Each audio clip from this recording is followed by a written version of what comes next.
Hi every one, H ടെക്കിൻ്റെ വേറൊരു വീഡിയോയിലേക്ക് എല്ലാവർക്കും സ്വാഗതം. ഇന്ന് നമ്മളൊരു സ്പെഷ്യൽ ബ്രെഡ് സാൻഡ്വിച്ചാണ് ഉണ്ടാക്കാൻ പോകുന്നത്. അപ്പോൾ അതിന് വേണ്ടി ഇൻഗ്രീഡിയൻസ് എന്ന് പറയുന്നത് ഉള്ളി നമ്മൾ ഏറ്റവും തിന്നായിട്ട് അരിഞ്ഞിട്ടുള്ളത്, പിന്നെ എരിവ് പറ്റുന്നവരാണെങ്കിൽ പച്ചമുളക് അതും നല്ല തിന്നായിട്ട് അരിയാം, പിന്നെ തക്കാളി, ബ്രെഡ് 4 സ്ലൈസ്. ഞാൻ 2 എണ്ണത്തിൻ്റെ വീഡിയോ ആണ് കാണിക്കുന്നത്, അപ്പോൾ 4 സ്ലൈസാണ് എടുത്തിട്ടുള്ളത്. പിന്നെ നമുക്കിതിൽ വേണ്ടത് 2 എഗ്ഗ്, ഒന്നിലേക്ക് 1 എഗ്ഗും പിന്നെ ഒന്ന് മറ്റേക്ക്. പിന്നെ നമുക്ക് സോസ് വേണം, പെപ്പർ പൗഡർ, കുരുമുളക് പൊടി, ഇതൊക്കെ വെച്ചിട്ടാണ് നമ്മൾ ഉണ്ടാക്കുന്നത്. ഇതിൻ്റെ കൂടെ നിങ്ങൾക്ക് ഇനി കക്കിരിയും കൂടെ ഉണ്ടെങ്കിൽ അതും കൂടെ ഒന്ന് ആഡ് ചെയ്ത് കൊടുക്കാം. ഓക്കെ, ഇനി നമുക്ക് നോക്കാം എങ്ങനെയാണ് പ്രിപ്പയർ ചെയ്യുന്നത്. ഒരു നോൺ സ്റ്റിക്ക് പാൻ വെക്കാം, ഫ്ലെയിം ഓൺ ചെയ്യാം.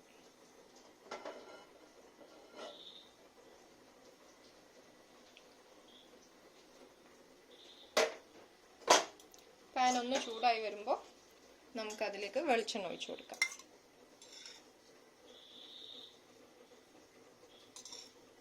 കുറച്ച് മതി.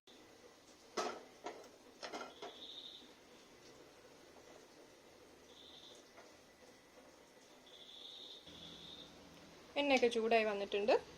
നമ്മൾ ബുൾസൈയൊക്കെ ഉണ്ടാക്കുന്ന പോലെ ഒന്ന് എഗ്ഗ് പൊട്ടിച്ചു കൊടുക്കുക.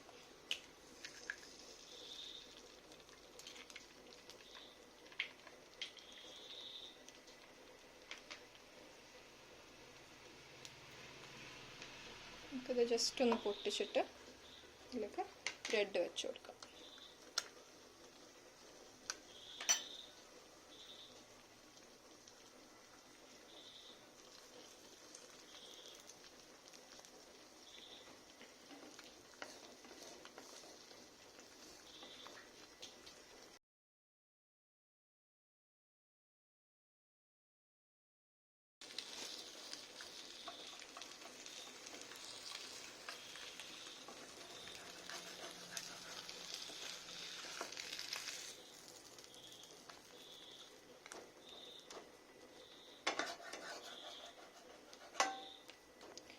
നമ്മളിതിലേക്ക് ഉപ്പ് പൊടി ഇട്ട് കൊടുക്കാം. നേരത്തെ ഞാൻ പറഞ്ഞിട്ടില്ല, ഉപ്പ് പൊടിയും കൂടി ആഡ് ചെയ്യണം.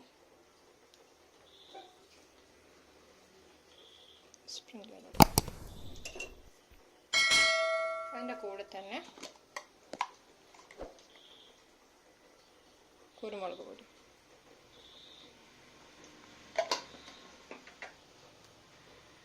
നമുക്കിതിലേക്ക്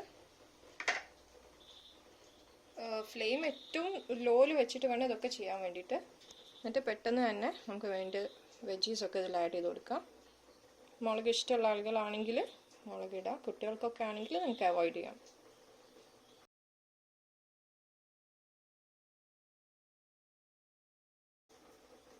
തക്കാളിയും വെക്കുക, അതിൻ്റെ മുകളിലേക്ക് സോസ് സ്പ്രെഡ് ചെയ്ത് കൊടുക്കുക.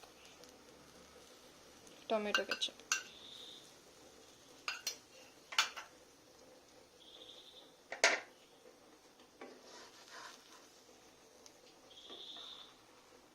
നന്നായിട്ടൊന്ന് 2 സൈഡും കുക്ക് ചെയ്തെടുക്കാം.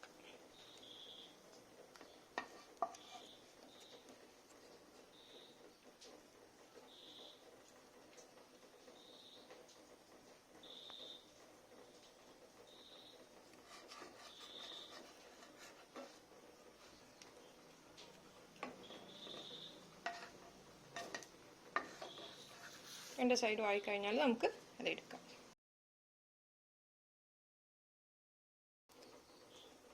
അതുപോലെ തന്നെ നമുക്ക് മറ്റേതും റെഡിയാക്കി എടുക്കാം. ഫസ്റ്റ് തന്നെ എഗ്ഗ് പൊട്ടിച്ചിട്ട് ബാക്കിയെല്ലാം സെയിം പ്രൊസീജിയർ നിങ്ങൾ ഫോളോ ചെയ്യാം.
ഇതാണ് നമ്മളെ സ്പെഷ്യൽ ബ്രെഡ് സാൻഡ്വിച്ച്. നമ്മൾ ഓംലെറ്റ് ആക്കിയിട്ടും പിന്നെ ഹാർഡായിട്ട് ബുൾസൈ ചെയ്തിട്ടും ഒക്കെ സാൻഡ്വിച്ച് ഉണ്ടാക്കലുണ്ട്. ഇതുപോലെ ഒന്ന് സെമി ആയിട്ട് നിങ്ങളൊന്ന് ട്രൈ ചെയ്ത് നോക്ക്. എന്തായാലും ഇഷ്ടപ്പെടും എല്ലാവർക്കും. അപ്പോൾ എല്ലാവരും ട്രൈ ചെയ്തിട്ട് അറിയിക്കുക. വീഡിയോ ഇഷ്ടമായിട്ടുണ്ടെങ്കിൽ സബ്സ്ക്രൈബ് ചെയ്യുക. അതുപോലെ തന്നെ എല്ലാവർക്കും ഷെയർ ഒക്കെ ചെയ്ത് കൊടുക്കാം. നമ്മൾ മറ്റൊരു വീഡിയോ ആയിട്ട് വീണ്ടും വരുന്നതായിരിക്കും. അതുവരെ ടേക്ക് കെയർ.